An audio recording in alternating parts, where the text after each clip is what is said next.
Buenas tardes amigos, amigos de la plática, donde quiera que usted me mire. Estamos en compañía de Sofía Cortés para comenzar una nueva etapa en la serie. ¿Cómo está, Sofía? Buenas tardes, bienvenida. Muy buenas tardes, Luis. Buenas tardes a todo tu público, a nuestro público, en este miércoles de frío por acá en los Estados Unidos. Y muy alegre de estar nuevamente en la plática de todos los miércoles.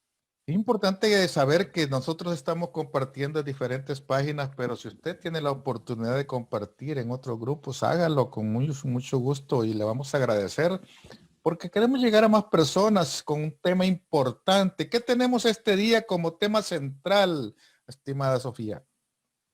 Bueno, como platicábamos la última vez que nos reunimos en la plática el miércoles pasado, queríamos abordar un poquito más con detalle el tema de la economía, el pronóstico económico para Latinoamérica en el 2021, un año muy importante debido al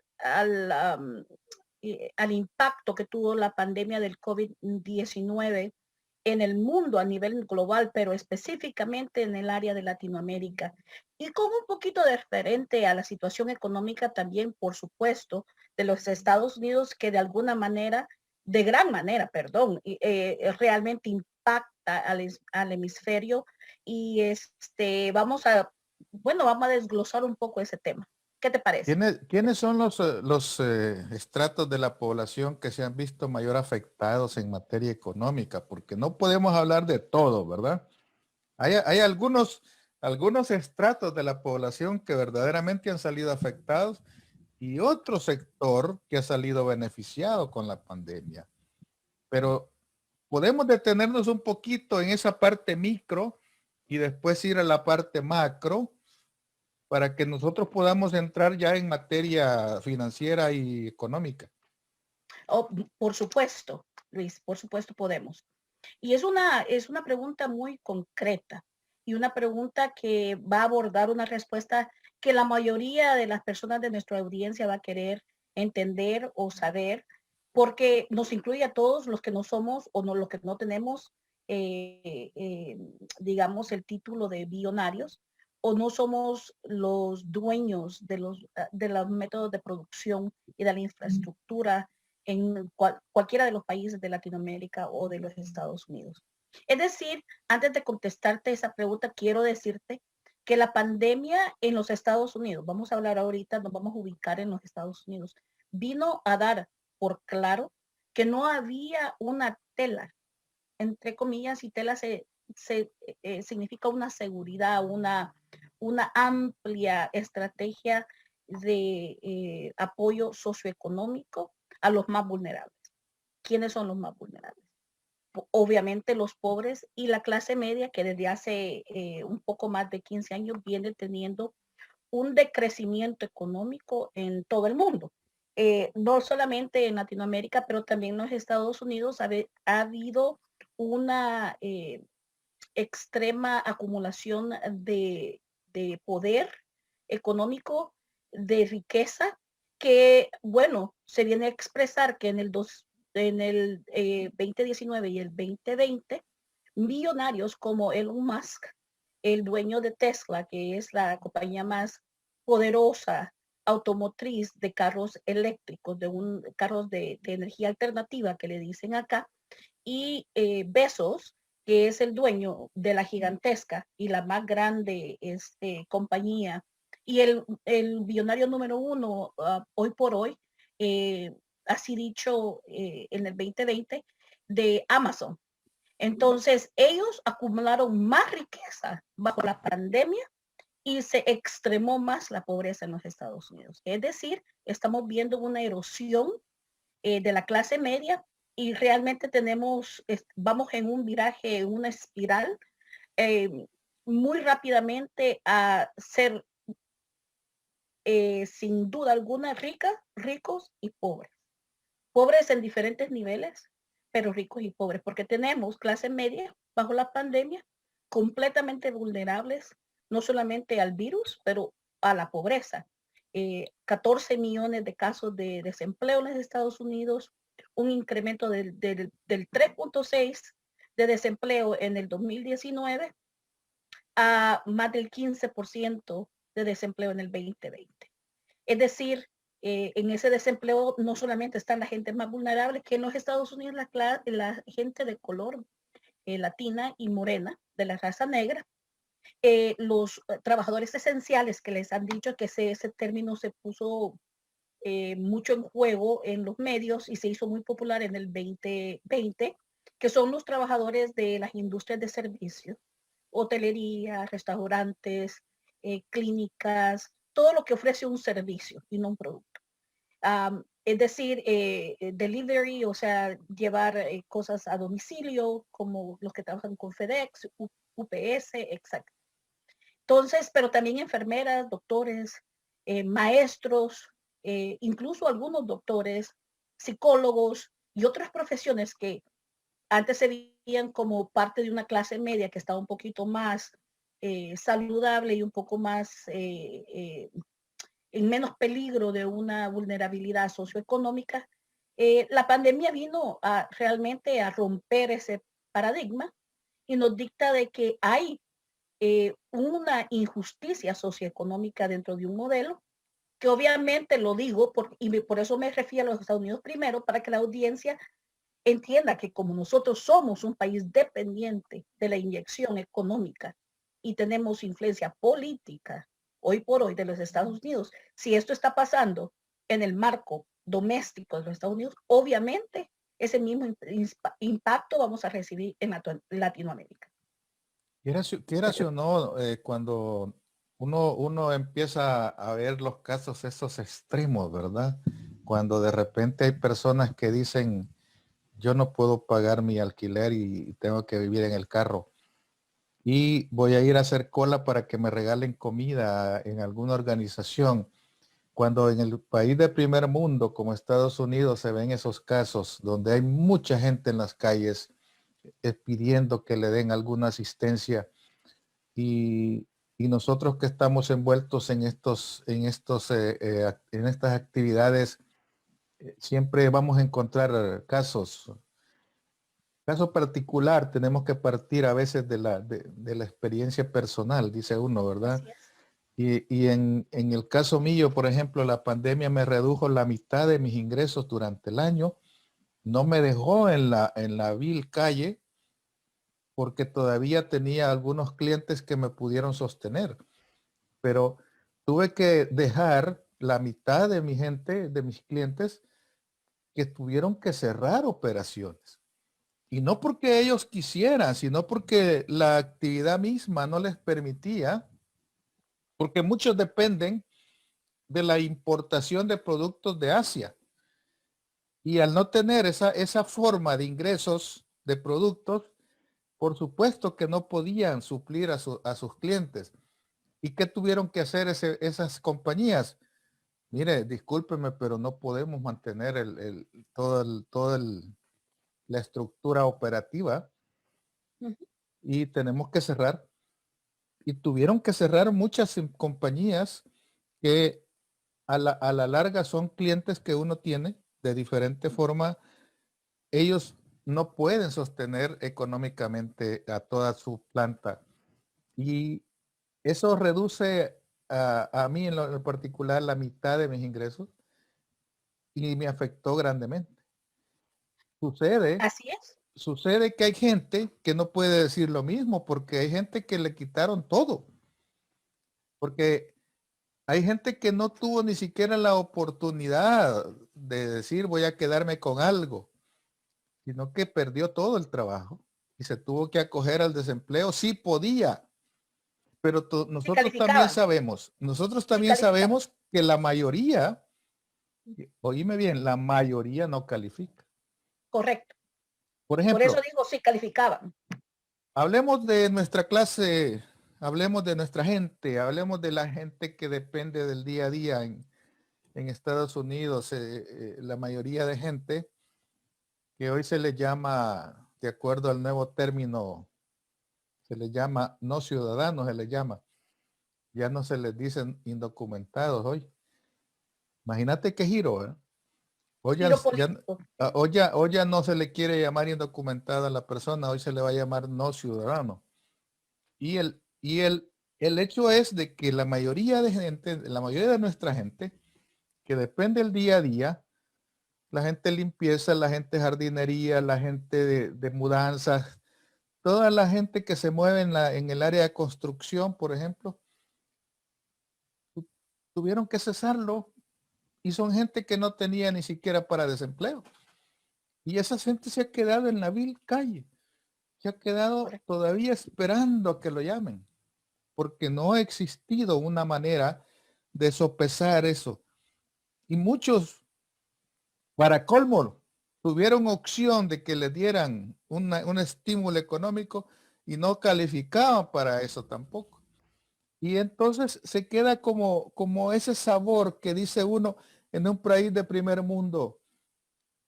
Ves casos extremos donde ha afectado tanto en la parte económica, ¿cómo no afectar en los países que dependen de eso? Donde Es correcto. las remesas cayeron, Correcto. donde 20% dicen las remesas cayeron. ¿Por qué? Porque la gente no podía ni sostenerse, mucho menos sostener otra gente, ¿va? Ahora, esa desigualdad económica que yo siempre he marcado, donde 10 poderosos, los grandes multimillonarios que no hayan que hacer con el dinero, esa gente que no haya dónde invertirlo, te has fijado, ¿verdad? Y Claro. aparece una nueva compañía emergente, una nueva compañía que va despegando y la compro, ¿va? Porque, porque no tienen dónde invertir tanto dinero que ganan. Ese es el Entonces, problema que oía yo. y basado en esa premisa que estás construyendo, dejar decirte que es importante mantenernos en lo granular, pero agarrar un poco del marco global, porque esto, el debate del tema económico y del impacto que la pandemia ha tenido económicamente hablando, exclusivamente económicamente hablando, se debe a la desigualdad social. Y aunque las grandes masas, específicamente en los Estados Unidos, no lo han entendido desde esa perspectiva, ahora nos está entrando esos conceptos, como dicen, por el pellejo. Estamos entendiendo a pura experiencia lo que es la desigualdad social. Es decir, en el último reporte de las Naciones Unidas en materia económica publicado en diciembre del año pasado, y les invito, por favor, de corroborar todos estos datos, porque en este programa tratamos de debatir y de tirar ideas y nociones y tratar de educar un poco con respecto a lo que está pasando para que nos enmarquemos desde nuestra propia experiencia, pero para entender el impacto en la comunidad y colectivamente poder ser parte de un cambio en el futuro a esta tan triste y tan dura realidad para todos nosotros. El reporte de las Naciones Unidas dicta que la economía global se redujo, o sea, se comprimió por un 4.3%, que es 2 veces y medio más que la crisis, que la otra crisis global económica que tuvimos en el 2009, después de la burbuja de los bienes raíces, si te acordás de esa crisis, cuando explotó toda la cuestión de las bienes raíces y de la vivienda, y después se vino esa pequeña, corta, pero sí fue una recesión. Es decir, que se cree que globalmente este año, el 2021, tenemos la posibilidad de crecer un casi 5%, pero que apenas apenas va a abonar un poco el daño, a componer un poco el daño causado por la reducción de la economía en el 2020. Pero lo más interesante es de que de todos los continentes, los Estados Unidos es el que más ha sufrido ese decrecimiento. China está destinada a crecer más en 2021 y Europa mantuvo su crecimiento a un grado menos negativo que el continente norteamericano. Y aquí es porque te estoy conectando a tu argumento anterior que estabas diciendo. Pero ¿por qué? Porque en Europa, a pesar de que las economías de la mayoría de los países, más que todo los países del norte, tienen una, si bien tienen una economía capitalista, tienen una política social centrada en los servicios sociales y en el aseguramiento de los servicios básicos y los derechos humanos de toda su población, no dependiendo del estatus, no dependiendo del estatus migratorio de ellos, porque también tenemos migrantes en países como España, en Suecia, no solamente de Siria, sino de otros países africanos, pero también de algunos países latinoamericanos como Ecuador. Hay mucho ecuatoriano, mucho dominicano, por el área de la zona de Europa.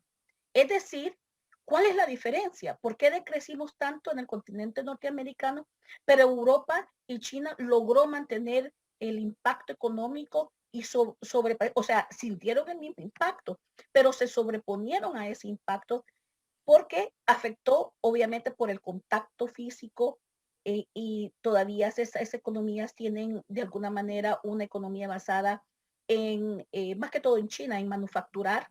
Entonces se necesitaba fuerza laboral y al aislar esta fuerza laboral por el virus, tuvo un impacto en el crecimiento, pero se lograron sobreponer y están pronosticadas a crecer el doble de los Estados Unidos. Entonces, estamos hablando de que el modelo es el que no funciona porque no tiene una política social que de alguna manera intrínsecamente planificara y estuviera preparada para una crisis de este nivel para toda su población y no solamente para la gente que ya tiene los medios de producción y que tienen la riqueza de este país ya. Obviamente para ellos una oportunidad de hacer más dinero. Entonces, ese debate lo quisiera tener yo con el público. Es decir, estos números no mienten, estos números lo ha dado la Nación Unida, las Naciones Unidas, lo ha dado también el Fondo Monetario Internacional, lo ha dado el Banco Mundial. O sea, estos números son comprobables. Entonces estamos ante una crisis y la vengo diciendo en cada uno de los programas, cómo todo esto está añadido a una crisis del modelo. Y si nuestras economías en Latinoamérica son dependientes de este modelo, nosotros también dependemos de esta crisis que se está dando en los Estados Unidos. Cuando un país no tiene una fuerza productiva autónoma, corre el riesgo de depender de otros. Fíjate cómo se reinventaron los asiáticos. Como no podían producir champú o no podían producir otros elementos, empezaron a fabricar productos quirúrgicos de la pandemia, inundaron al mundo con todos sus productos quirúrgicos médicos, porque ellos se reinventan y pueden perfectamente modificar su fuerza laboral a, a producir otra cosa. En lugar de producir una cosa, pueden producir otra y entonces la economía se estabiliza de alguna manera porque dejan de exportar una cosa, pero hay otras cosas esenciales que no pueden dejar de exportarla. Mientras que los países consumistas de Latinoamérica que no tienen ese plan que es el que le hace tanto daño a los países para reinventarse y dar un nuevo giro a, como hay una frase muy común que se dice, ¿verdad? Que si te da limones, aprende a hacer limonada. Así es. Pero los países latinoamericanos que son consumistas no tienen esa capacidad instalada de tal manera que puedan ellos diversificar en un instante. Y imagínate que El Salvador, por decisiones buenas, por decisiones equivocadas o por como le quieras llamar, teniendo una planta productiva, pudieran haber cubierto todas las necesidades que demanda su consumo, pero tuvieron que depender de importar a otros países en cantidades exorbitantes, porque no tenían ni siquiera la manera de decir, mire, ok, mire, usted que es especialista en esto, le vamos a dar un capital y empiece a producir esto, empiece a contratar gente, pero no tienen, no tiene esa visión a largo plazo como la tienen esos países. Estados Unidos, por ejemplo, empezó, fíjate bien lo que hicieron. Le dijo a la fábrica, la General Motors, comience a fabricar respiradores en lugar de vehículos, pues, por una orden federal. Ejecutiva. Tiene que empezar a producir esto porque es urgente tener respiradores y no vehículos. Y muchos se quisieron resistir a eso, pero al final lo tuvieron que hacer. ¿Cómo, cómo las personas en una forma individual se pueden reinventar también haciendo un plan de acción? Que es lo que muchas veces no Fíjate, tenemos las personas. Y eso fíjate es que eso lo que tiene que, afecta, grandemente a nuestras economías, porque somos cortoplacistas y correcto. vamos en el día a día, ¿verdad? En el día, cheque tras cheque, y ahí nos salimos. Pero ¿Qué también, Luis, sugiere ahí? eso también tiene que ver con liderazgo. Hay una gran vacuum, una gran necesidad de liderazgo a todos niveles. No hay liderazgo y no le hemos enseñado a nuestras sociedades, a nuestros habitantes en los diferentes países, inclusive a cómo liderar su propia vida. Siempre buscamos quién nos lidere y es un problema. Decirte de que no en todos los casos yo he estado de acuerdo con las Naciones Unidas, pero sí es un ente, un organismo que monitora el mundo y hay unos reportajes, y más que todo su base de datos es bastante completa. Y te voy a dar esta respuesta. Nosotros ahorita estamos enfrentando la peor crisis de salud y económica en los últimos 90 años y no estábamos preparados. Ningún país estaba preparado. Entonces, eso tiene que ver en el estado en que está la humanidad en su totalidad. Entonces, tenemos que colectivamente, este es quizás uno de los momentos de la historia más críticos porque colectivamente, no individualmente, colectivamente vamos a decidir el futuro, uh, nuestro futuro. Entonces, el secretario general Antonio Guterres dijo que se tenía que invertir, que va a lo que vos estás hablando, invertir en un futuro que sea sostenible e inclusivo. Cuando todas las sociedades, la mayoría, no todas, porque Cuba no es y hay otros sistemas que son orgánicamente inclusives, pero cuando la mayoría de los países tienen exclusividad social, ¿cómo le vamos a hacer para voltear la página y convertirnos en sociedades inclusivas? Que incluyamos a todas las diferentes ramas, sectores del país, y cómo vamos a construir un futuro sostenible donde hayan políticas inteligentes, inversiones de impacto y un sistema multilateral que ponga al ser humano al centro de todos los esfuerzos socioeconómicos. Imagínate la tarea y el reto que estamos enfrentando como humanidad. El problema es cuando comenzamos, Sofía. El Bueno, problema es comenzamos cuando cada cuándo. uno de nosotros tomamos liderazgo de entender que lo que estamos evidenciando es una crisis socioeconómica y que tenemos que tener una sociedad que busque la justicia, que busque la igualdad, y tenemos que ejercitar con la única arma que tenemos. Desde los acuerdos de paz, nosotros en El Salvador por lo menos nos comprometimos a buscar soluciones para el país de una manera pacífica. Entonces nuestra arma es el voto. Y ahora, ¿cómo tejo esto? Nosotros logramos cambiar el rumbo hacia un fascismo y una dictadura bien clara en los Estados Unidos, porque queremos una sociedad, la mayoría, aunque hubieran 7 millones de votos de diferencia, no más, nosotros buscamos el cambio a un sistema más justo, más equitativo, sin racismo, sin xenofobia, sin persecución de gente por su color, por su estatus migratorio, etcétera. Entonces, en Latinoamérica, que todavía creemos en dictaduras, en caudillismos, en botas duras, etcétera, etcétera, tenemos como sociedad que entender que solamente conquistando estas desigualdades de injusticias y realmente priorizando a los más vulnerables, siempre, como el señor Romero lo decía, hay unos tenés que tener una tendencia más por los vulnerables. Y si vos no sos vulnerable, tenés que tener ese amor al prójimo para decir, sí, la gente vulnerable es primero, antes que yo, como ahora con la vacuna. Sí, es necesario que la gente de 65 años para arriba y la gente que está trabajando en los hospitales, en el sector hospitalario, sean los primeros en recibir la vacuna. ¿Por qué? Porque ellos son una prioridad, son los más vulnerables. Entonces tenemos que tener esa educación cívica, ese compromiso moral.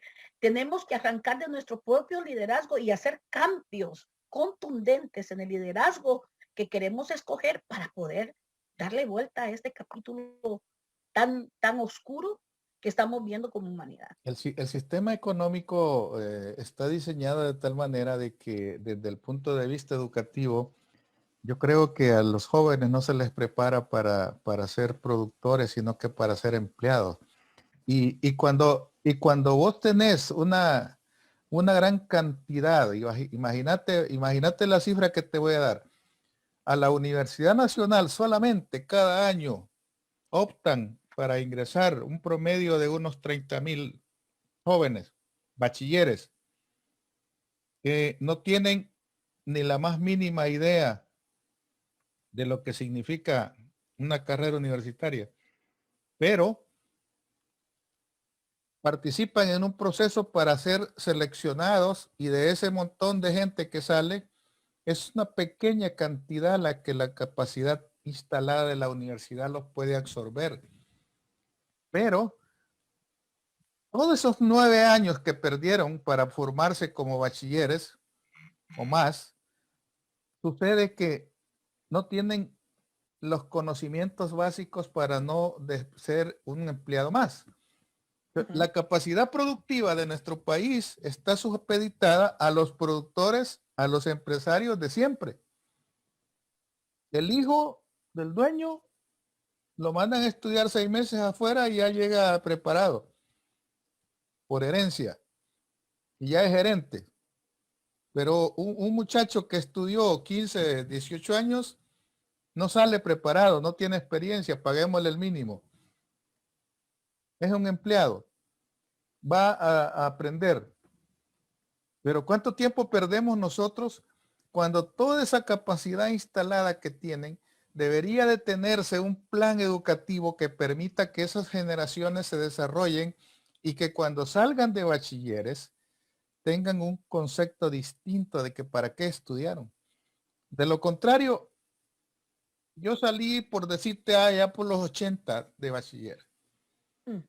Sin embargo, yo me especialicé en la área comercial, pero a mí me prepararon solamente para ser empleado. Con el tiempo uno va empezando a adquirir unas nuevas habilidades, pero se pierde mucho tiempo cuando deberías de formar y tenemos que buscar escuelas capacitadas en países de primer mundo que preparan a los jóvenes para poder ser distintos. ¿Por qué?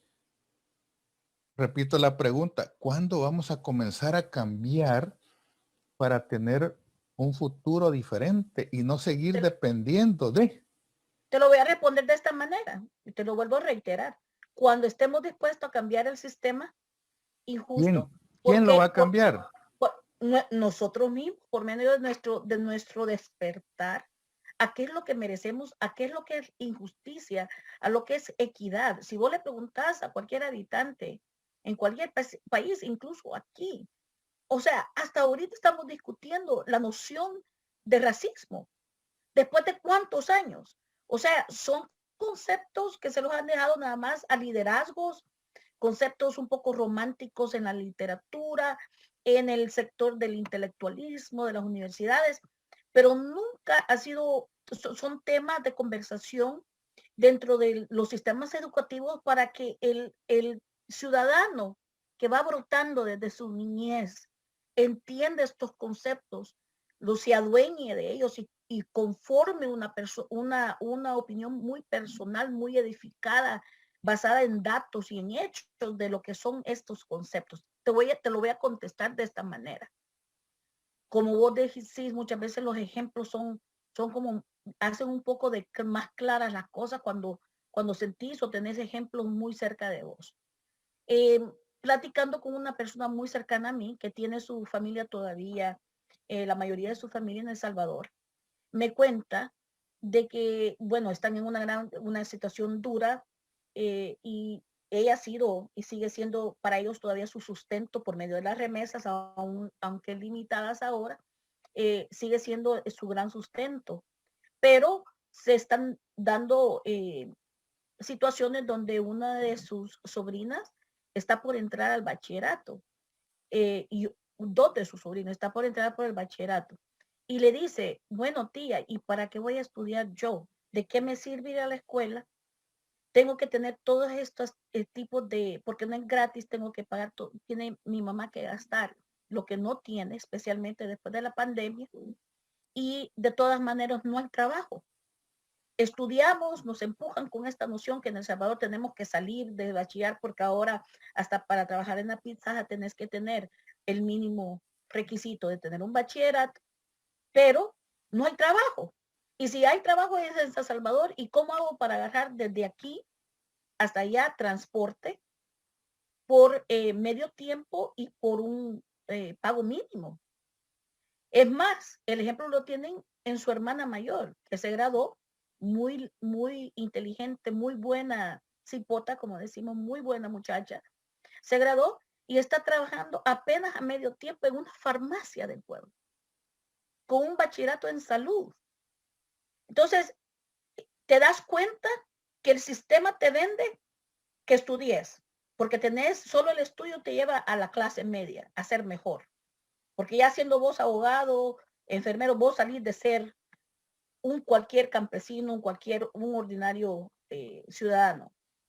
Y ya podés, aspirar a ser rico, a tener, no a ser, a tener. Pero nosotros somos parte de esta enfermedad social, de que aspiramos a no ser mejores, no que a tener posibilidades. Y yo vuelvo a decir, este es el modelo importado, que encuentra sus lacayos en los diferentes gobiernos que hemos tenido, que han sido neoliberales, y que por eso ha costado tanto empujar la noción de cambio, porque ese cambio va a ser doloroso, va a ser como un parto. Para nacer nuevo vamos a tener que pasar por dolor de aceptar que el modelo no funciona y se está quebrando el modelo desde aquí, desde su origen. Y el impacto para Latinoamérica va a ser desastroso, que no va a haber recuperación hasta el mediados de los 20. Es decir, hasta como el 2025 vamos a empezar a ver, vamos a poder respirar un poco en Latinoamérica. Ya cuando se acabe el mundo, vamos a tener cambios. Pero fíjate qué interesante lo que dice. Vaya, nosotros tenemos ejemplos, nosotros tenemos una historia que contar. Y por ejemplo, una anécdota que me pasó a mí en un lugar, en un pueblito allá por Amorazán, ¿verdad? Donde conversando con un joven que estaba estudiando apenas 9º grado,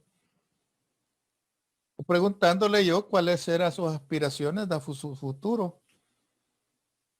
Mire, me dijo, lo que pasa es que yo solo voy a terminar el 9º grado y me voy a ir para el norte.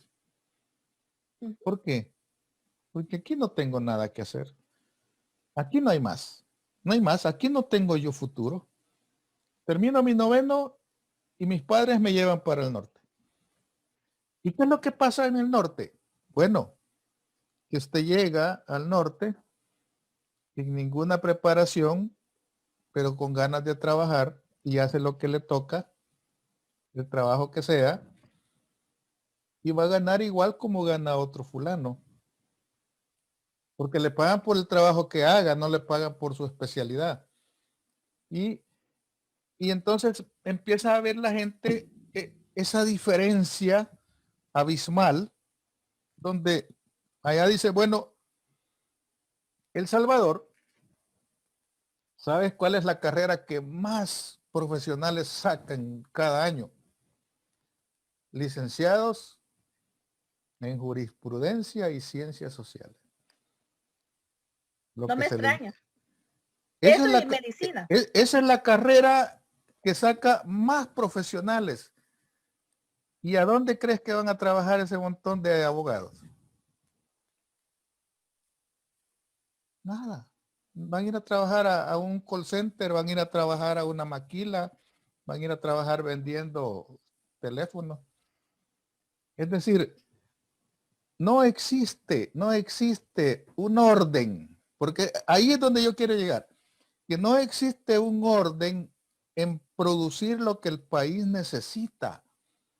Un país eminentemente agrícola como El Salvador, que tiene que importar hasta los bienes agrícolas, teniendo tantas tierras ociosas, no tiene carreras tecnificadas para gente que se prepare en esa línea, como ingenierías agronómicas, por ejemplo, como encargados del medio ambiente, como químicos, son no sé qué, carreras, carreras que hagan que el país produzca algo. La industria en El Salvador está destruida. Y me Correcto. centro en El Salvador porque El Salvador es el país que me merece mucha atención, porque nosotros no podemos ir a un viaje por Sudamérica y cada país va a tener sus diferentes problemas. Pero a mí me interesa que El Salvador cambie. Y no importa, dice uno, esa dosis de sacrificio que se tenga que hacer, pero hagamos un giro. Vamos a darle un giro, un plan general de educación que tenga algo distinto. Imagínate, hasta para ser motorista piden un bachillerato en El Salvador. Así es. ¿Cuál es la especialidad de un motorista? Y, y va una persona a manejar una máquina de coser a una maquila, le piden que sea bachiller. No hay carreras técnicas que preparen a la gente en áreas diferentes. Ahí hay Y varios temas que tocar, Luis. Y quiero dejar un alfiler en lo que estás diciendo porque es tan importante para el futuro eh, de las decisiones políticas de la audiencia que nos escucha y de todos los salvadoreños. Vuelvo a decir, ese enorme vacío de liderazgo y vamos a ser ecuánimes, vamos a ser objetivos. En la plataforma del FMLN, en el primer gobierno, se sostuvieron debates a nivel del exterior que ningún otro gobierno lo ha hecho. Y le vamos a dar crédito por eso. Donde yo participé, obviamente, como miembro de la diáspora y de la comunidad, de su liderazgo, y también como profesional, a dar aportes sobre lo que era, lo que queríamos ver reales plataformas. Que queremos romper el paradigma de elegir a líderes que prometen, tiran vejigas y dulces y hacen un desfile tipo, desfile de candidata a la fiesta del pueblo, a líderes que propongan plataformas específicas, puntuales, de lo cuales va a ser sus enfoques en la formulación de políticas, a qué se comprometen en todo su mandato, en la enteridad de su mandato. Y entonces, en ese ejercicio, la diáspora, específicamente de Los Ángeles, propuso la edificación de un instituto nacional, de una universidad nacional que fuera una universidad pagada, subsidiada por el gobierno para promover la tecnificación de nuestra juventud, para aquellos que optaran por una carrera técnica de 2 años certificada, es decir, comprobada de que han adquirido estas habilidades en diferentes áreas técnicas, de electricista, mecánico, chef, etcétera. Y obviamente con adicional entrenamiento para ser competitivos a nivel global. O sea, podían salir de esta universidad nacional técnica e ir a trabajarse a Panamá o a Colombia en el área turística y ser validados. Esa fue una clara propuesta de la diáspora y no se abordó. Y obviamente ningún gobierno de derecha va a querer ofrecer una propuesta de este nivel. Te voy a decir por qué. Primero, porque no les conviene que cada uno de nosotros como ciudadanos de nuestros países seamos líderes. Los líderes piensan, los líderes debaten, hablan, los líderes formulan nuevas ideas, cuestionan, retan. Entonces no le conviene al modelo neoliberal ni a los modelos neoliberales neocoloniales que son en Latinoamérica, no les conviene cambiar ese paradigma de la educación. Primero. Segundo, no se abordó eso. Cerramos ese punto. Porque eso es otro tema que vamos a tener que tomar sobre por qué las plataformas, por qué no se dio esto y otro. Sería muy interesante abordar eso separadamente. Segundo, el modelo convirtió a la economía salvadoreña en una economía basada en los servicios, y yo lo comenté hace 2 programas. Por eso impulsan la migración irregular, porque la economía de servicios es una economía más centralizada para la nueva oligarquía. O sea, la nueva oligarquía transformada en un poder transnacional que mueve nada más fluido, dinero líquido que le dicen en los mercados, es decir, el dinero que va digitalmente, cuando vos abonás a tu teléfono, todo ese intercambio digital de dinero rápido. Entonces, la economía pasó de ser una economía tradicional agricultural a una economía de servicio. Necesitan mano de obra barata en las grandes ciudades, pero la infraestructura nunca cambió, ni el modelo nunca puso más servicios sociales, ni garantiza vivienda digna, y estás viviendo entonces, estás evidenciando una pobreza extrema en las ciudades ahora por la inmigración interna del campo hacia la ciudad. Fíjate cómo funciona una actitud mezquina del sistema. Te lo voy a comentar cuando pasó allá yo tengo memoria fresca todavía, no me ha llegado el Alzheimer, hace unos 15 años, más o menos.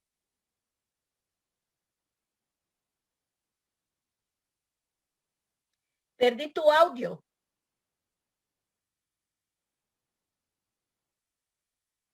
Perdí tu audio. No se te escucha, Luis.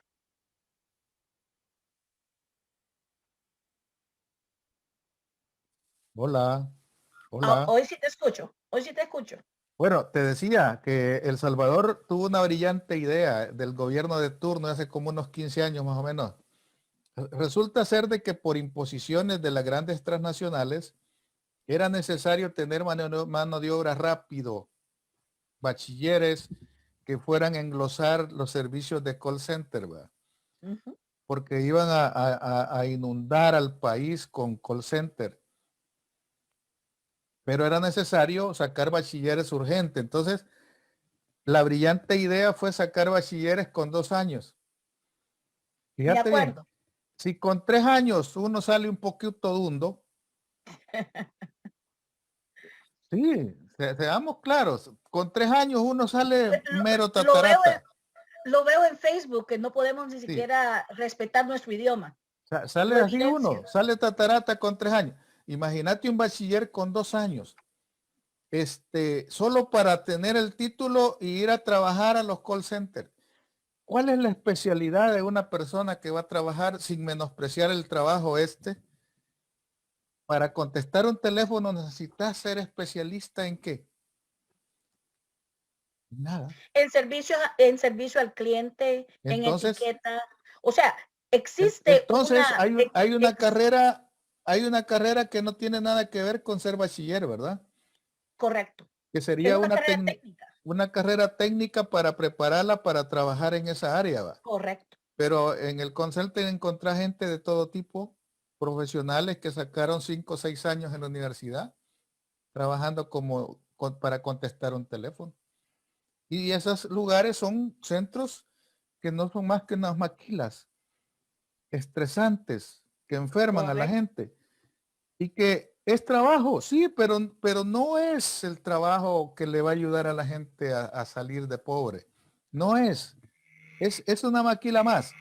Sin embargo, el gobierno incluso creó una ley especial de servicios internacionales, hoy bien, para facilitarle a las transnacionales todos esos pormenores, les dieron beneficios y todo. Pero ¿cómo lo miro yo? Al final, esa persona con 2 años de bachiller es un puberto que va a llegar a la universidad sin ningún conocimiento.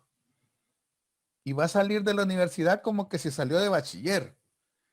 Es decir, esa parte, como la condicionaron a un sistema que quería eso, al final no les importó tener gente que no tiene ni siquiera la más mínima idea de qué es una profesión. Y por eso tenemos un desajuste, por eso nosotros tenemos un desajuste económico, porque yo tengo una idea diferente de cómo debería desarrollarse esa parte. Hay departamentos en El Salvador que no tienen trabajo. Ujú. Y hace rato tú decías que le cuesta a la gente que vive allá por un departamento ir a trabajar a la ciudad donde está el trabajo. Pero un gobierno interesante, un gobierno que se interese, mejor dicho, por la población en general, momento, quiere invertir, señor, ¿verdad? Quiere invertir usted, señora Sofía, le vamos a dar beneficios fiscales para que vaya a invertir allá en la zona norte de Chalatenango, para que vaya a invertir en la zona norte de allá de San Vicente, porque necesitamos que abra negocios ahí para que la gente tenga trabajo ahí, Correcto. porque quien pone las reglas es el país, Correcto. pero eso no se hace. Correcto. Entonces Y te digo, viene la, ese sistema voraz que es la que aprovecha todos esos elementos y no lo que no le importa es la población. Entonces, es la correcto. población solamente es útil, útil. Correcto. Es una utilidad más. Vos sos contador, sos financiero por carrera. Vos sabés que bajo el statement T de los libros financieros, el pueblo pasa a ser un asset, ¿verdad? Para el sistema. O sea, pasa a ser como una propiedad nada más. Decirte que estoy un Pero 100 los mil grandes por ciento. teóricos marxistas decían el valor agregado, ¿verdad? Sí, y yo 1000% de acuerdo con vos que desgraciadamente en Latinoamérica la educación la venden como una herramienta para salir de la pobreza, para validar nada más y tener oportunidad para salir de la pobreza, no para transformar al ser humano en ser una persona productiva, digna, líder, que todo bachiller del país salga con criterio propio, no solamente educado, pero culto, relevante ante las situaciones globales.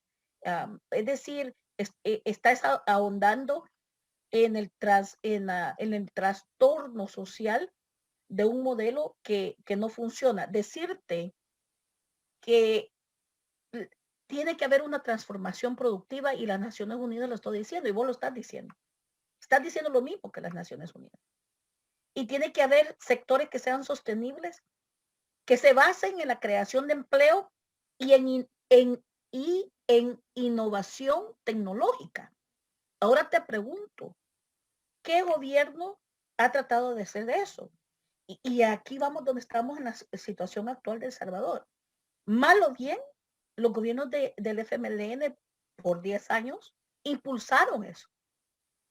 La producción de las computadoras, el enfoque en el paquete escolar, hasta el bachillerato, estaban a punta a casi de transformar el currículum, creo yo, en mi muy humilde criterio, que la educación también debió haber sido nacionalizada, que solamente ahorita las entidades privadas de educación en El Salvador han servido nada más como vos lo explicaste, como sofisticadas maquilas de explotación, vendiendo a los padres una educación privada, exprimiéndolos más económicamente y al, al final del día, sin mucho impacto en la calidad de la educación que reciben.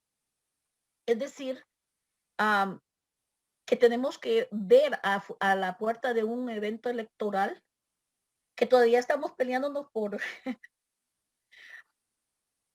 o sea, por chambres digitales, por fanatismos, y tenemos un país que va a tener la segunda peor economía, pronóstico económico en el hemisferio, y que no somos parte, El Salvador es parte de los 6 que le dicen los LATAM, que son las 6 economías más poderosas de Latinoamérica, que son Brasil, Argentina, Chile, Colombia. Bueno, nosotros no entramos, Perú, no entramos en México, no entramos en esas. Pero fíjate Somos que la de los economía, pobres de Latinoamérica, la imagínate. economía de México, que siempre ha sido lo suficientemente próspera, diría yo, comparada con otros, este año se cayó 10%. Es Correcto. decir, Argentina, ya no digamos, siempre se ha caído, ¿verdad? Y Venezuela, Perú, todos los países, y El Salvador cae 10% también. Centroamérica como tal cae, pero, pero el problema es que uno no tiene que quedarse a llorar sobre esa leche derramada, ¿verdad? Ujú. Y ahí es donde se tiene que reinventar, porque si bien es cierto, hay estudios que demuestran lo que yo estoy diciendo, no es algo que yo me he inventado, está plasmado en estudios que ha hecho INCAE, que ha hecho la CEPAL, que ha hecho, qué sé yo, de todo tipo de estudios que soportan esa teoría, pero nadie la echa a andar porque a alguien no le gusta, a alguien no Correcto. le conviene que eso suceda. Y si el sistema neoliberal llega un gobierno solo a administrar el sistema, no pasa nada. Fíjate que El Salvador tiene una institución que fue creada ya por, ¿qué te puedo decir? Años, décadas. Se llama el Instituto Técnico Centroamericano, IDCA. Ujú. En la época de Calderón Sol, creo que fue, Que está en Santa Tecla, ¿no? sí, era un instituto público gratis para la población, donde llegabas a tecnificarte, querías ser chef, ahí te tecnificabas, querías ser mecánico, ahí te tecnificabas, querías ser esto y un montón de carreras técnicas. ¿Qué pasó con los gobiernos de eso? Se lo dieron a la empresa privada, se lo dieron a los POMA, ¿sí? En su fundación FEPADE. ¿Y qué hicieron? Lo primero que hicieron fue empezar a cobrar. Hoy ni siquiera clase gratis hay. Todo tiene que ser pagado. O sea, le regalaron un instituto tan importante al sistema Ujú. y no crearon nuevos. Había un instituto que era a nivel de bachillerato técnico industrial que está allá por la colonia Roma, que lo que menos hace es sacar técnicos ahora. ¿Por qué? Porque el sistema no quiere tener gente educada de acuerdo a lo que la gente necesita, sino que lo que ellos quieren. Lo que el modelo necesita, correcto. Fíjate, yo siempre voy a criticar eso porque el FMLN se acomodó y no llegó a cambiar ese sistema. Y hoy mucho menos. Fíjate que el FMLN creó una ensambladora de computadoras para darle a los alumnos, ¿verdad? Correcto. ¿Sabes qué pasó con este gobierno? La echaron a la basura. Hoy es más importante importar las computadoras que fabricarlas, que ensamblarlas. Cuando, cuando era tan necesario crear esas fuentes de empleo para ensamblar computadoras, le daba trabajo a mucha gente y salía más barato. Hoy no. Pero a eso me refiero, a eso me refería yo con el vacío que tenemos de liderazgo y la autolatigación, síndrome de autolatigación que tenemos los salvadoreños, y voy a generalizar, en que de alguna manera u otra, por acción u omisión, nos gusten que lleguen ineptos, más que nosotros mismos, a puestos de liderazgo. Es decir, ¿cuál es la visión del actual gobernante de El Salvador, del actual presidente? Su visión es populista, es decir, le importa su agenda personal y construir un partido para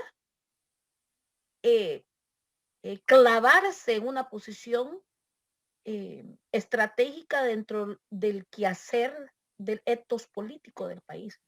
No le importa esta crisis económica, no le importa, no sabe, es como vos dijiste, un simple bachiller, y no lo digo de una manera despectiva, pero es la verdad. O sea, no podés, mucha gente creía que Donald Trump iba a ser un gran líder porque como es millonaria tiene que ser más inteligente que yo, y él sabe lo que hace porque tiene una empresa y mira lo que hizo con el país. Bajo esa misma lógica, mucha gente apoya a Bukele, pero es una persona completamente inepta, o sea, no ha dado un reporte de sus 100 días, de su plataforma, de los resultados, no se siente, mucho menos se siente responsable, ni tiene ni siquiera la capacidad de decir, bueno, yo le debo ese reporte al pueblo salvadoreño, no importando la crisis política. Él no tiene, es una persona muy mezquina que no tiene ¿Sabes ese cuál es? peso. Pero, Sofía, tú no me dejarás mentir. El verdadero líder no es aquel que sabe más, sino aquel que se sabe hacer acompañar de los mejores. Y el problema de este tipo de gente, como el presidente Salvador, es de que pareciera de que él debe tener bajo su mando gente que no sepa más que él, porque de lo Sí y contrario se no, va a ver. te debato eso, sí y no, porque si No, él no, no, pero porque si el líder esa es no, la visión, esa es la por visión. eso, pero si él no tiene la visión es que no sabe, no sabe.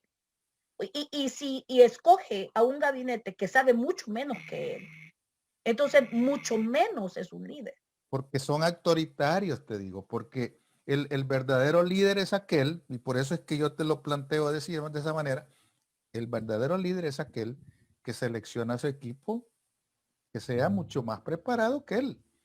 No, Pero te debato esto. Entonces, si esa premisa es correcta, y podemos estar en desacuerdo, porque creo que los salvadoreños debemos de exigir, cambiar y exigir un poco más de quién nos lidera. ¿Cuál era el argumento del pueblo salvadoreño bajo el gobierno de Sánchez Serén? ¿Cuántos esfuerzos hicieron por descreditarlo, siendo un profesor graduado de la normal, que en ese tiempo, no me dejarás mentir, era una de las mejores instituciones de El Salvador, cuando verdaderamente se formaban a los educadores del país? Y te digo, porque conocí a muchos que eran súper capaces, súper cultos, eh, increíble, increíble grupo de profesionales. Y él fue graduado como maestro.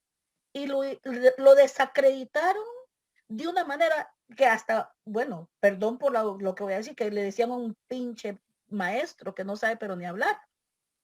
sí, pero es que el punto no es que vos no tengamos un título, el punto es que sepas tomar las mejores decisiones. Ese es el punto. Pero el problema del liderazgo siempre va en que los hechos te muestran que no tenés ni la más mínima idea de para qué estás ahí. Ese es el problema. Si bien es cierto, yo no voy a defender a presidentes como Sánchez Serén, pero él tenía gente muy buena dentro de su equipo. Y eso lo Es hacía correcto. diferente, eso lo hacía diferente. Y él podía ni siquiera tener la capacidad de expresarse, pero para eso tenía gente que hacía un buen trabajo. Es decir, Es ahí tenía a un ministro de Obras Públicas que todo el mundo dice, ha sido de uno los de los mejores mejores. ministros, de los Uno de los mejores mejores de ministros de la historia de El Latinoamérica. Salvador. ¿Ah? Correcto. Entonces, Ujú. pero el Salvador ahora, fíjate bien, ¿a quién tenía de ministro de Agricultura Sánchez Serén? Un hombre que sabía. ¿Y a quién tiene el actual presidente? A un burro que no sabe nada. Es No correcto. sabe nada. Está en desastre total la economía en la parte de los Pero, agricultores. pero yo soy egoísta, Luis. Yo estoy semi de acuerdo contigo. Yo quiero ambas cosas. Yo quiero un líder que sepa escoger un equipo idóneo para Ahí cada una está. de sus funciones, pero también quiero un líder que logre concretar un mínimo de expectativa. Creo que hemos tenido suficientes experiencias al saber que alguien que es totalmente y solamente empírico pueda gobernar al país. Necesitamos liderazgo y lo hay. Ahora tenemos mucha gente, mucha juventud, muchos profesionales, gente como vos, como cualquier otra persona que quisiera, que no te lo recomiendo, eh, tomar una tarea de esa envergadura para poder llevar adelante a un país que está en una de las peores crisis y va a afrontar en los próximos 4 años una de las peores crisis La de salud. lógica, la lógica, la lógica siempre se impone a cualquier decisión, cualquier criterio personal. Pero contestame una pregunta. Para que alguien tenga una carrera diplomática, ¿acaso no debe tener una preparación en esa área? ¿Acaso no debe conocer por lo menos o tener una carrera en materia de relaciones internacionales, mínimo? Absolutamente. Por lo menos debe de conocer de comercio, por lo menos debe de conocer algo. Y eso lo da una especialización en una carrera diplomática. En El Salvador hay cientos, oí bien, hay cientos de personas muy, muy preparadas en cuestiones diplomáticas. Han hecho carrera, saben cómo hacer todo. Y sin embargo, si vos empezás a revisar a la gente que le han dado puestos de embajadores, a los que les han dado puestos de cónsul, uno se queda con la duda, ¿va? Y entonces, ¿cuál es la motivación para que Sofía Cortés estudie economía si no hay carrera para ella? ¿Cuál es la motivación para alguien que estudia relaciones internacionales si lo que va a ir a hacer es ir a vender teléfono? Es decir, yo, yo soy muy exigente en ese sentido y digo yo, incluso para ser candidato a diputado, las personas deberían llenar un mínimo de requisitos.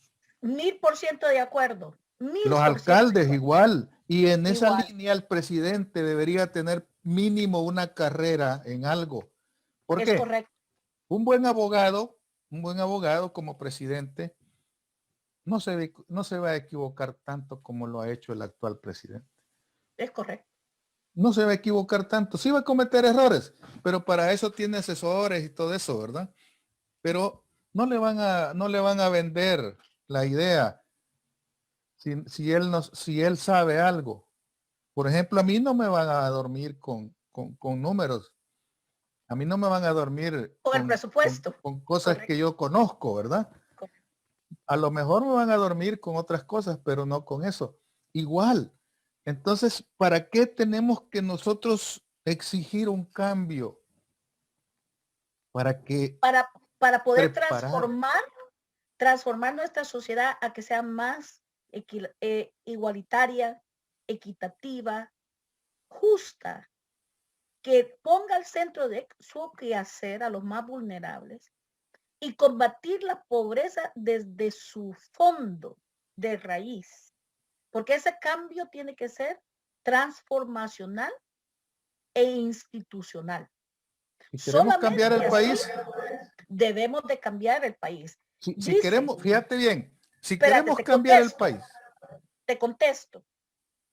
Dice el reporte de las Naciones Unidas, y esto le tiene que dar mucho miedo al gobierno de Bukele, porque va a gobernar los próximos 3 años bajo con las peores condiciones socioeconómicas del país y de la región. Y no solamente de eso, pero de papá Estados Unidos también. O sea, es complicado. Y ahí vamos a ver qué tan popular y qué tan acertado fue en la elección de él como líder. Porque mucha gente lo escogió porque les cae bien, porque les gusta, pero nunca pensaron si tenía la capacidad de gobernar. Y eso está por verse. O sea, las sorpresas de este año, y no me va a sorprender que gane, me va a sorprender las consecuencias y que la gente se sorprenda de las consecuencias de esa elección. Dice las Naciones Unidas que para poder reactivar la región económica y socialmente y transformar la región, hay que tener una visión intensa con el empleo, inversión sostenible en sectores estratégicos, extender el mínimo, el mínimo sueldo a la gente viviendo en la pobreza, proveer financiamiento a la micro, pequeña y mediana empresa, ofrecer incentivos para la productividad y el desarrollo, revolucionar digitalmente a los sectores tecnológicos de energía limpia y sostenibilidad. Y lo último que te voy a decir, o sea, lo que yo estoy diciendo ni siquiera lo entiende él. Con eso te digo todo. Y universalizar la protección social y sus sistemas. Ahora decime, ¿qué parte de todo esto que te estoy diciendo está en la política de gobernación en El Salvador o en la plataforma de él como partido? Es que no existe Sofía, es que ni siquiera existe un plan de acción. Por lo menos yo no lo conozco. El plan de acción no Correcto, existe. Están como los bomberos apagando fuegos a cada rato donde caen. Pero correcto. no, yo no he visto, vaya. Y te lo voy a poner en un sencillo ejemplo. Yo, bajo ninguna circunstancia, voy a poner en un ministerio clave para el país que se llama Agricultura y Ganadería a una persona que no sabe de eso. Yo no voy a poner a alguien, yo voy a poner un ingeniero agrónomo con experiencia en desarrollo de proyectos, pero no voy a poner a cualquiera solo porque es chero de mi chero. Es decir, en educación tenemos que poner a la gente que tiene esa capacidad en diferentes áreas y cada quien debe tener su especialidad, pero no existe ese plan porque no existe algo, un marco regulatorio que obligue, por ejemplo, cualquier gritón activista que anda haciendo bulla en las comunidades, de repente se convierte en candidato a algo. Decime vos, ¿cuáles son sus propuestas? ¿Qué tiene de diferente? Porque yo tengo que plantearle una pregunta a un candidato. ¿Cuál va a ser su aporte? ¿Va a llegar a construir o va a llegar solo a sentarse? ¿Va a llegar solo a levantar la mano o va a llegar a hacer un giro? Porque hay mora en todas las áreas, municipal, legislativa, en la parte judicial, ya no se diga. Pero vamos a seguir pataleando, pedaleando, vamos a seguir siempre en el mismo círculo vicioso. Y yo siempre hago aquella comparación ilógica porque para mí es ilógica. Ya probamos con todas las profesiones en el ejecutivo y vemos que no funciona. ¿Qué nos falta poner ahí? Ya vimos. Entonces, ¿por qué no probar con la gente que realmente ha dado algún resultado? ¿Qué es lo que realmente esperamos como salvadoreños para decirle a la gente, mire, les niego mi voto porque ustedes no hacen nada? Pero vamos a seguir siempre en ese círculo vicioso de votar solo por votar. Como no me gusta aquel, voy a poner a este. Tal vez este funciona. tal vez se hace cargo del niño. ¿Va? Ese es el gran problema electorero que nosotros tenemos y tenemos que pasar factura sobre eso, porque yo siempre lo he repetido muchas veces hasta la saciedad. El Salvador no debe de pasar en elecciones cada 2 años. No puede Correcto, seguir en ese círculo vicioso, es correcto. solo eligiendo. ¿Y qué resolvemos, pues?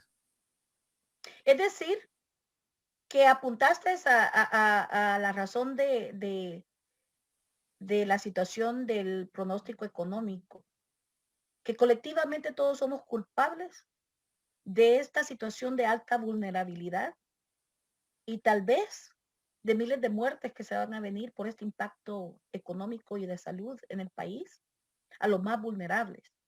Y quisiera que la gente se sentara en eso un ratito y pensar, wow, mi voto realmente tiene impacto en la vida de otra persona, que es más vulnerable que yo. Porque si cada quien analiza su situación personal actual, imagínate a alguien más vulnerable. O sea, ¿hasta dónde hemos llegado? Que nos hemos olvidado de eso. Y nos hemos convertido en esclavos de un pleito digital que fue fabulosa idea de mercadeo político, que se hizo un chambre viral por medio de los medios sociales y que le dio vida a alguien que es apetecible, que es eh, bien parecido, con buen envoltorio, y le dimos las riendas de un país a alguien que no llena ninguna de los requisitos que deberíamos de sentirnos dignos de poder exigir de un líder o de una lideresa del país. Cuando, Es cuando, cuando más, yo hablo, es cuando, más, es sí, más, cuando creo. yo hablo contigo sobre la estrategia de mercadeo, yo sé que tú conoces esa parte y conoces perfectamente que puedes tomarle una foto hermosa a una hamburguesa y hasta te dan ganas de comértela cuando la miras en televisión, bien jugosa, bien suave. Pero cuando vas al lugar donde la venden, te llevas una decepción, ¿verdad? Es decir, así como la novia que se viste bien bonito el día que va a llegar el novio, ¿verdad? Se pone su mejor ropa, se pone su mejor perfume, su maquillaje y todo. Y cuando ya están juntos, anda enchancletada como caiga y ya no le importa quedar bien con el novio. Así funciona la política. Hemos llegado a una política que no está educando y Bueno, que no te lo tiene. voy a comprobar. Vi un comentario en Facebook sobre un posteo que hizo la nueva embajadora del gobierno de Bukele en Washington. Y ella fue presentadora de televisión, modelo, ex Miss El Salvador, etcétera. Entonces es una amante de la moda. Y yo no le critico eso. Es más, la admiro por eso. Es muy bueno que ella hubiera sido tan triunfadora en su rubro. Eh, pero me interesó porque como analista y como mercadóloga, no solamente corporativa, pero politóloga, o sea, mercadeo político, eh, me interesa mucho leer el sentimiento y la posición muchas veces de las personas y analizar dónde está la temperatura sociocultural de nuestras comunidades y nuestro país. Y un comentario que alguien hizo en ese posteo porque ella se había tomado una foto con un vestido azul eh, royal del color de la bandera azul de nuestra bandera y había dicho muy orgullosamente estoy posando en la toma de posesión de la administración de Biden. Y muchos comentarios que le hicieron de nuestros connacionales decía siempre tan guapa, y otros decían bella representante nuestra en Washington. Siempre con alto gusto, no tenemos una chancletuda en Washington. O sea, te da de entrever el argumento que vos estás Así poniendo es. a Porque quiere evidenciar que vender, tenemos, porque quiere vender. correcto. Entonces sí, te contesto muy duramente. Somos una sociedad muy enferma de las apariencias, Y muy eso es lo que no hueca, se, eso es lo que no se ha querido manejar. Y fíjate bien, muy hueca. te voy a interrumpir porque quiero saludar a los amigos que Sí, están claro. atentos a este espacio. Gracias desde California, nos saluda Soledad Gómez. Angie Serrano nos saluda desde Chalatenango. Gracias, Leonel Echeverría desde Los Ángeles. Héctor Monge, saludos. Gracias, bendiciones, saludos desde Soyapango, Delmi Mejía. José Manuel López Benavides desde Las Vegas nos saluda. Miriam Reyes desde Sacramento, California. Dice, cierto, el sistema capitalista neoliberal se derrumba cada 10 años. Nos perdieron, 2008 muchos perdieron todo y ahora el COVID-19. Julián Ramírez, saludos para Sofía y saludos para Luis Bernal. Gracias, Julián. Miriam, siempre han dicho que son los ricos los que van a resolver los problemas y creadores de empleos. Es mentira. Héctor Monge, para mí está claro que el único plan es cambiar los artículos de la Constitución para reelegirse, aumentar y darle prioridad al ejército, a la policía, a la propaganda, y mejorar el nivel del familión. Las universidades tienen que hacer un estudio qué carrera va a estar en demanda en el futuro para que los jóvenes inviertan en su educación porque va a haber trabajo en El Salvador. Y así cada uno de los saludos, gracias a cada uno de ellos, los que nos saludan, estimados amigos, y estamos atentos a él. Continúa, Sofía. Quisiera contestar rápidamente lo que dijo uno de los que nos saluden. Bueno, muchas gracias por sus saludos. Enormemente feliz de compartir este espacio con ustedes. Eh, voy a estar en desacuerdo en lo que dijo alguien con mucho respeto. Creo que un país que tiene estrategia y visión y su gobierno como representante máximo de la voluntad de ese pueblo debe de invertir en los jóvenes. No son los padres ni los jóvenes que deben invertir en sí mismos. Ellos deben de estar dispuestos a tomar ese compromiso y triunfar en desarrollar esa tarea, no solamente una tarea a nivel personal y familiar, pero a nivel como ciudadano orgullosamente de ese país.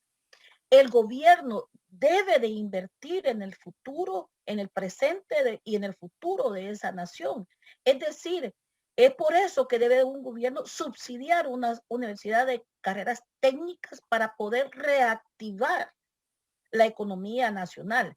Es así como el reporte de las Naciones Unidas dice que si no hay inversión con un enfoque especial en la micro, pequeña y mediana empresa, y sectores alternativos económicos como la energía solar y otros sectores que lleven a la sostenibilidad del país, no va a poder reactivarse una economía.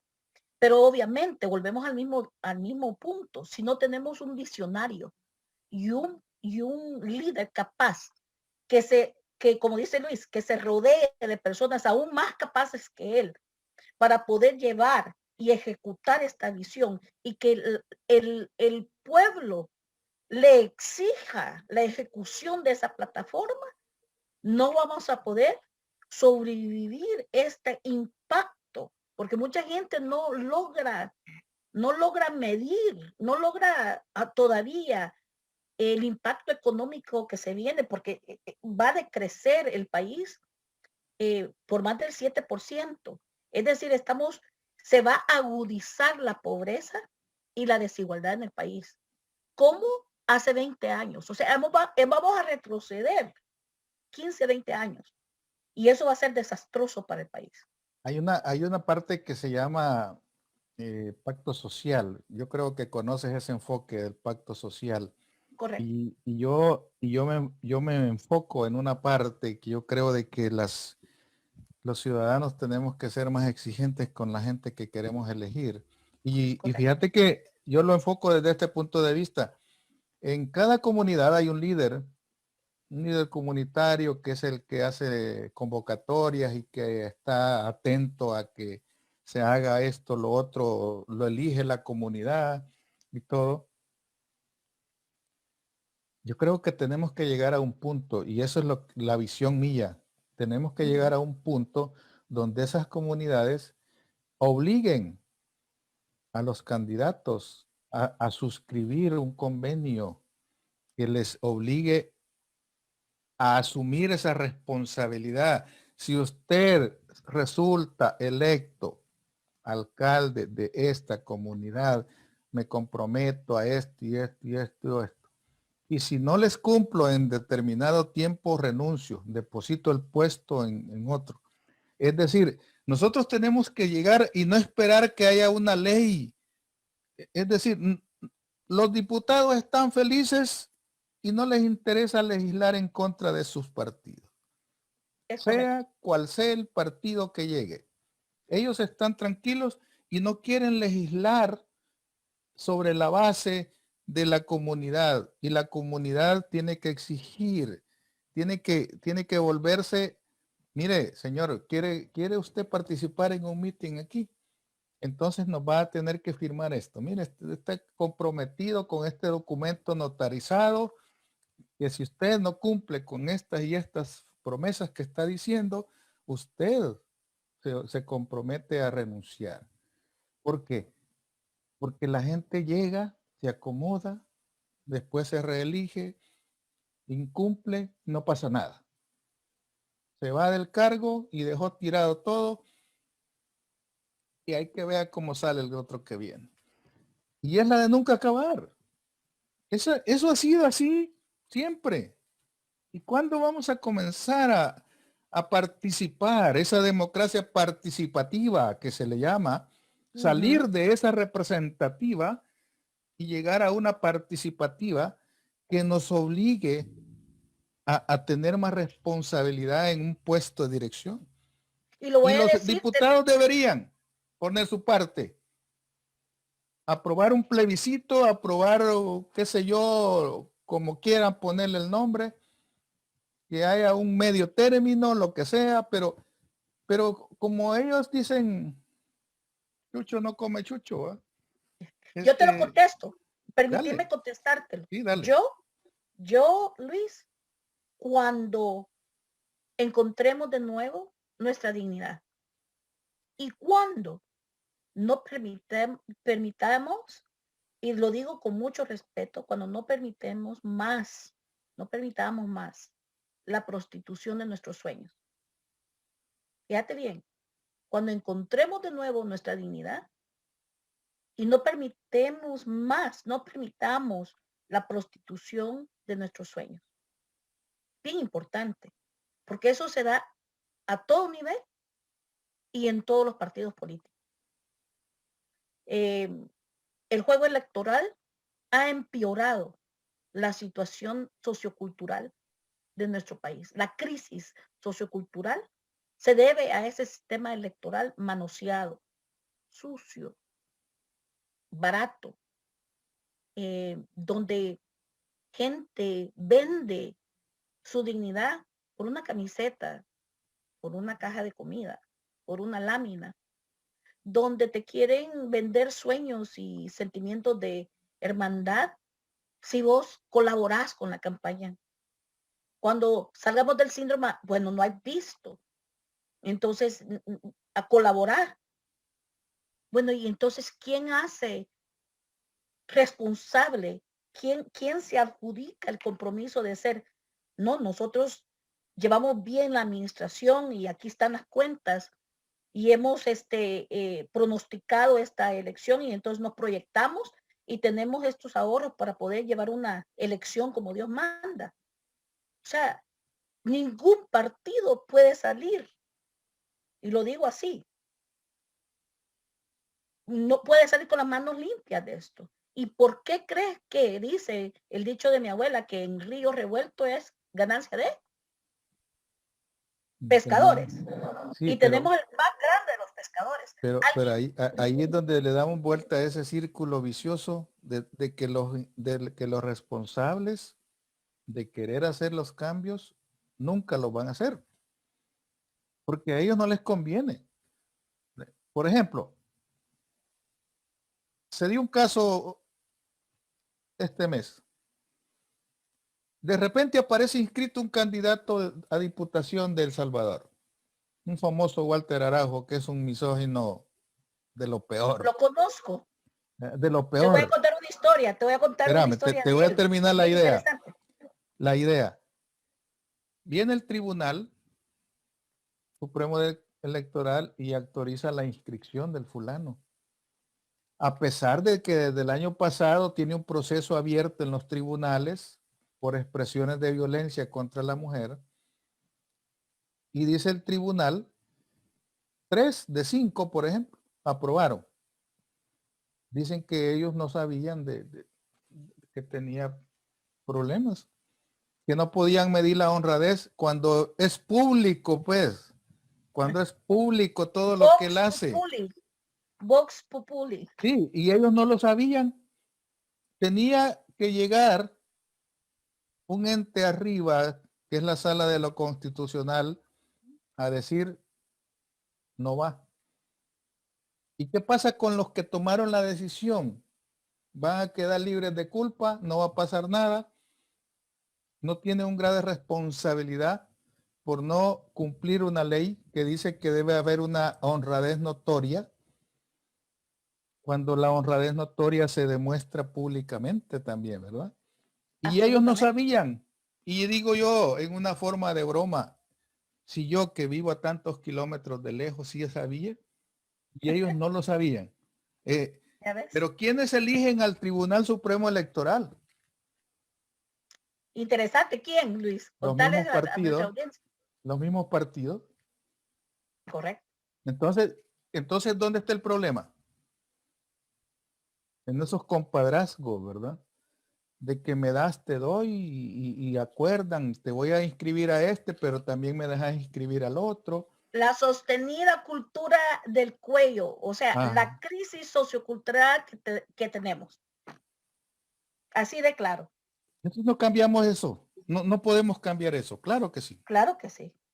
Lo Pero ¿quién podemos lo va a cambiar. hacer? Si los Nosotros mismos. responsables de hacer ese cambio no van a tomar acción. Correcto. Porque les conviene. Ellos no veo yo interés en que digan vamos a tener que el Tribunal Supremo Electoral va a ser sacado de unos notables que son electos por la gente, no por Correcto. los partidos. Independientes, sin promesas, sin compromisos políticos, sin ninguna afiliación, profesionales comprobados, que se dediquen a hacer su trabajo, pero que no Con tengan ninguna. integridad. Con integridad. Sí, pero Integridad no. total. Y así podemos revisar un sinfín de instituciones políticas que no van a actuar en contra de los intereses de quienes los eligen. La Correcto. máxima autoridad en materia legal se llama Fiscalía. ¿Quién la elige? Partido político.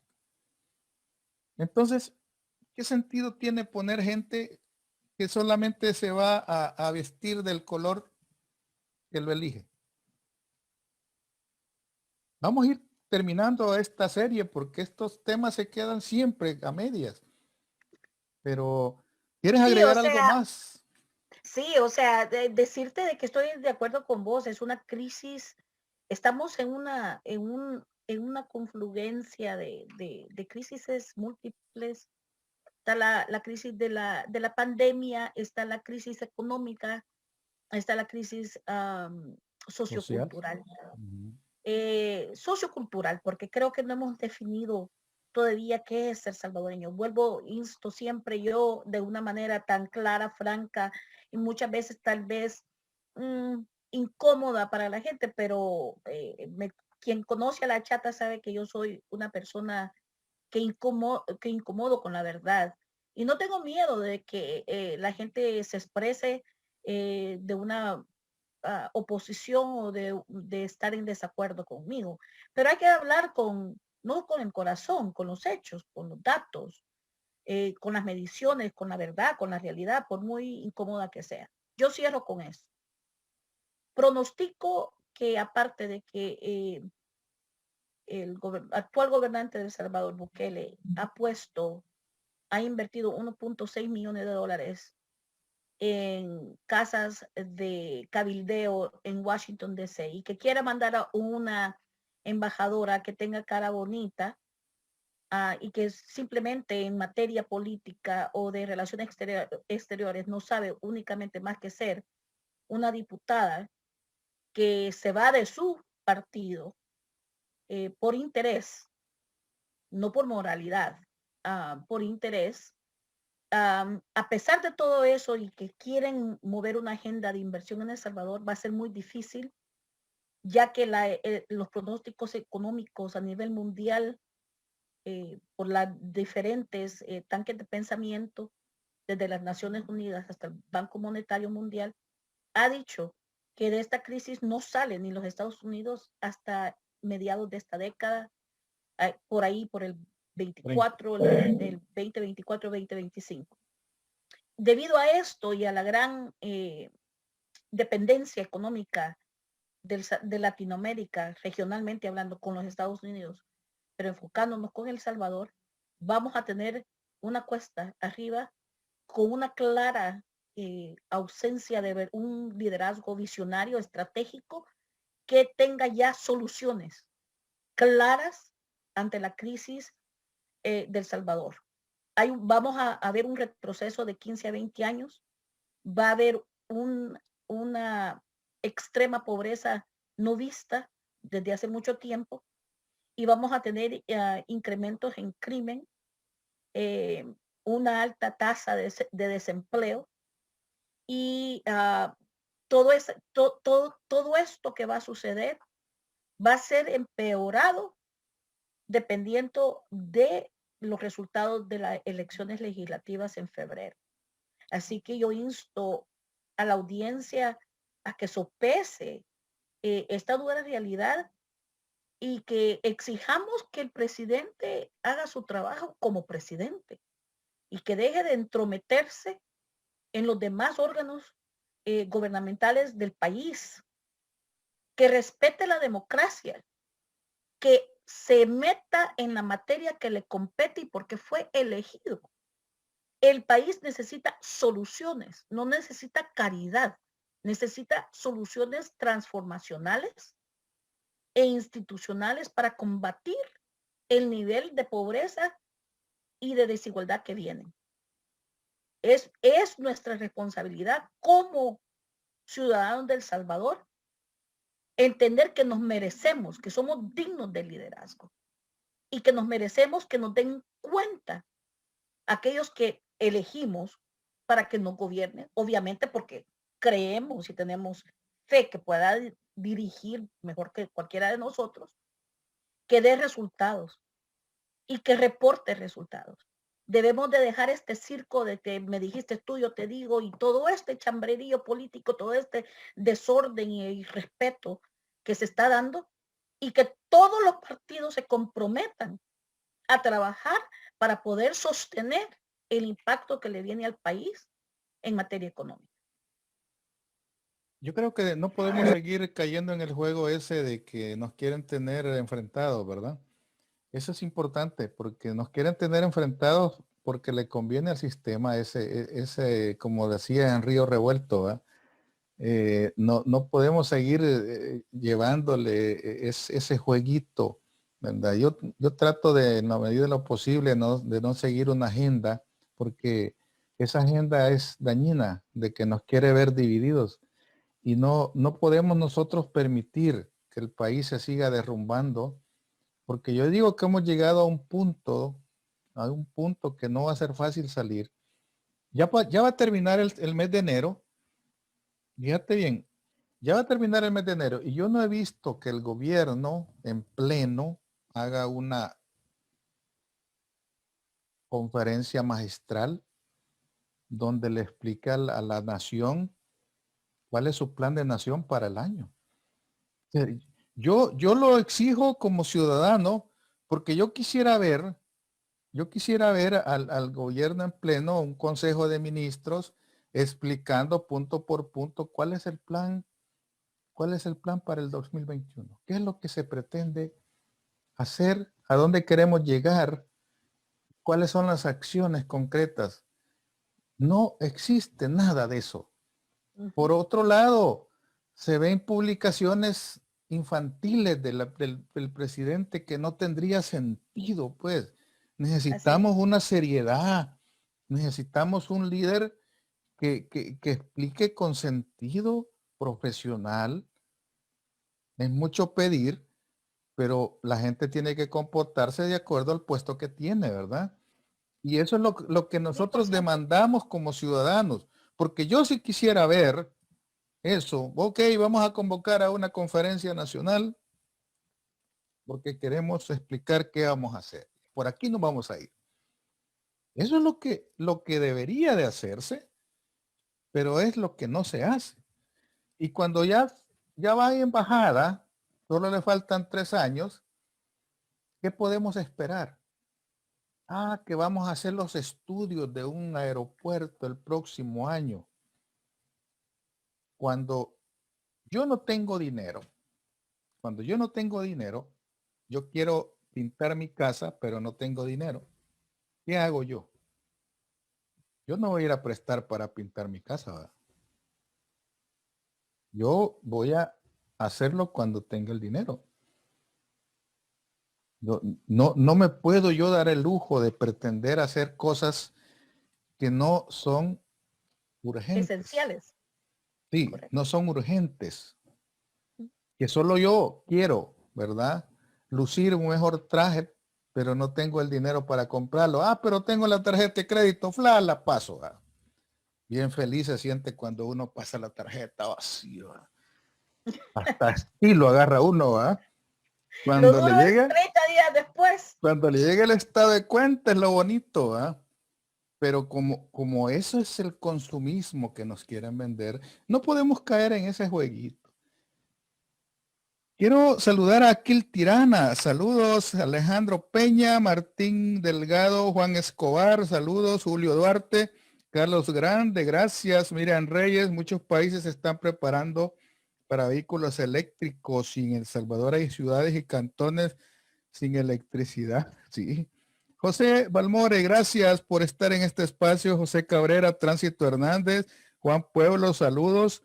Héctor Monge, Alejandro Pérez, Francisco Zamora, Valeria Rosales, gracias Elmer Bernal, Javier Pineda, Eric Rivas, gracias a cada uno de ustedes que tuvieron la amabilidad de sintonizarnos. Lo Y vamos a muchas dejar hasta aquí, gracias. Sofía. Una cosa bien rápida que se me olvidó mencionar. También las Naciones Unidas apunta a los países en desarrollo que sí ellos, hay un factor muy crucial en poder soportar el impacto económico de la pandemia, que quiere decir la estrategia de vacunación. Y lo dejo ahí porque aparte de lo que vos dijiste, es que vos quisieras escuchar un reporte, una magistral conferencia de reporte de estratégico, cuál es la visión para este año de un gobernante tan popular, eh, de un gobernante tan querido, tan esperanzado en él, el pueblo esperanzado que él pueda dar resultados, no pueda dar ni siquiera un reporte de esa magnitud. No hay ni siquiera un plan estratégico de vacunación, que fue lo primero que hizo Biden cuando entró en su administración y fue el vacío que dejó Trump al salir de su administración. Es decir, estamos viendo que los presidentes populistas solo sirven para hablar en las redes, pero no sirven para ejecutar planes estratégicos. Entonces, ojo con esto en El Salvador. Si no tenemos una estrategia de vacunación para poder llegar a la inmunidad de manada al 85% de la población, la economía va a estar estancada y el impacto va a ser todavía más extremado en las capas más vulnerables.